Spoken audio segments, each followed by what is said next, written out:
अस्सलाम वालेकुम viewers, welcome to English with Anmol. उम्मीद करती हूँ आप तमाम लोग खैरियत से होंगे।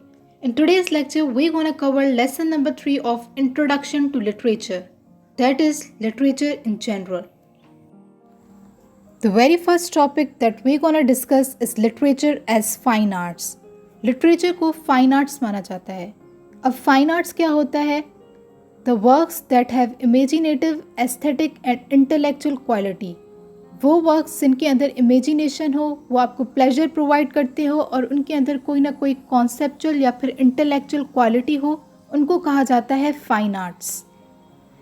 Basically there are 7 forms of fine arts that are music, dance, poetry, sculpture, painting, architecture and one of the form is literature. Literature provides aesthetic pleasure rather than practical or utilitarian purpose. Literature का काम होता है piece और pleasure provide करना, ना कि सिर्फ useful या फिर प्रॉफिटेबल पर्पसेस को फुलफिल करना. Literature is appreciated for its imaginative, aesthetic and intellectuality, and that is why literature is considered as fine arts. Literature को फाइन आर्ट्स माना जाता है सिर्फ और सिर्फ इमेजिनेटिव, एस्थेटिक और इंटेलेक्चुअल क्वालिटीज़ की वजह से. Now the question is what works are called literature. वो कौन से वर्क्स हैं जिनको हम लिटरेचर कह सकते हैं? The works that have aesthetic value, represents beauty और praises beauty are called literature. वो वर्क्स जो कि आपको प्लेजर या फिर पीस प्रोवाइड करें, जिनके अंदर खूबसूरती की बात की जाए या फिर खूबसूरती की तारीफ की जाए, उन वर्क्स को कहा जाता है literature. Literature has the element of aesthetic worth as well as intellectual excellence. Literature में एस्थेटिक वैल्यू भी आ जाती है और इसके साथ साथ इंटेलेक्चुअलिटी भी आ जाती है. Another question is, do recipe books, item lists और contact diaries the part of literature? क्या रेसिपी बुक्स, आइटम लिस्ट और कॉन्टैक्ट डायरीज को लिटरेचर कहा जा सकता है?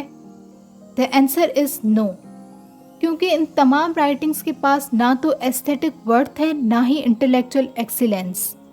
तो लिटरेचर सिर्फ उन्हीं वर्क्स को कहा जाता है जिनके पास एस्थेटिक वर्थ हो और इंटेलेक्चुअल एक्सीलेंस हो. The next topic is expression in literature. Expression कहा जाता है इजहार को, और the expression is the action of making known once thoughts और फीलिंग्स. या फिर जब एक शख्स अपने ख्यालात का इजहार किसी और से करता है या फिर अपने ख्यालात को किसी और तक पहुंचाता है, उसको कहा जाता है expression. Expression is the fundamental thing of literature. Expression जो है वो बुनियादी चीज़ है लिटरेचर की. मतलब लिटरेचर में इजहार जो है उसको बुनियादी चीज़ कहा गया है.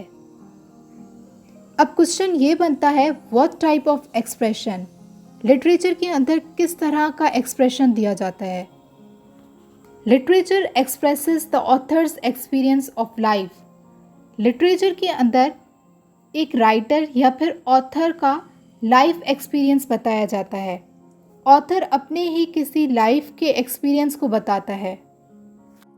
Expression of life is the subject matter of literature. Subject matter कहते हैं मौजूए बात, थीम या फिर टॉपिक को. लिटरेचर का जो मेन टॉपिक या मेन थीम होता है वो होता है एक्सप्रेशन ऑफ लाइफ. लिटरेचर में जितनी भी राइटिंग्स आती हैं वो तमाम राइटिंग्स लाइफ का एक्सप्रेशन देती हैं. Literature has wider scope as it includes all the experiences that man possibly could have. Literature का स्कोप और सब्जेक्ट मैटर बहुत वसी है क्योंकि इसके अंदर तमाम एक्सपीरियंसेस आ जाते हैं. Wherever there is life there is possibility of pure experience, so of literature. Expression of experience is not enough, it has to be communicated to the reader. Literature में सिर्फ अपने तजुर्बों का इजहार करना काफ़ी नहीं है. इसके अंदर एक ऑथर अपना एक्सपीरियंस ट्रांसफ़र करता है अपने रीडर्स तक. Literature communicates experience. लिटरेचर जो है वो तजुर्बे को कम्युनिकेट करता है. It transfers experience from author to the reader. Experience live again in author's mind and must live in reader's mind.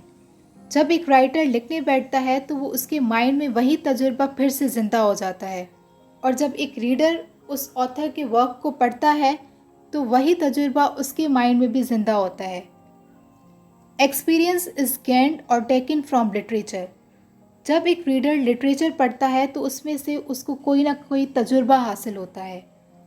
Part और अ parcel of writers experience is transferred. या तो राइटर का पूरा पूरा तजुर्बा उस बंदे में ट्रांसफ़र होता है या फिर उसका कुछ हिस्सा।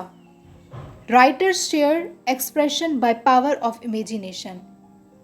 एक राइटर अपनी इमेजिनेशन की पावर के तहत अपने ख्यालात को अगले में ट्रांसफ़र करता है। राइटर्स एक्सपीरियंस में बी एक्चुअल और sort of day dreaming. Writer का वो एक्सपीरियंस हकीकी भी हो सकता है, गैर हकीकी भी, जो कि एक रीडर में ट्रांसफ़र किया जाता है। So that's for the today's lesson. Thanks for watching. If you really learned something from the lecture, then don't forget to like and comment and subscribe for more fruitful videos. Thank you.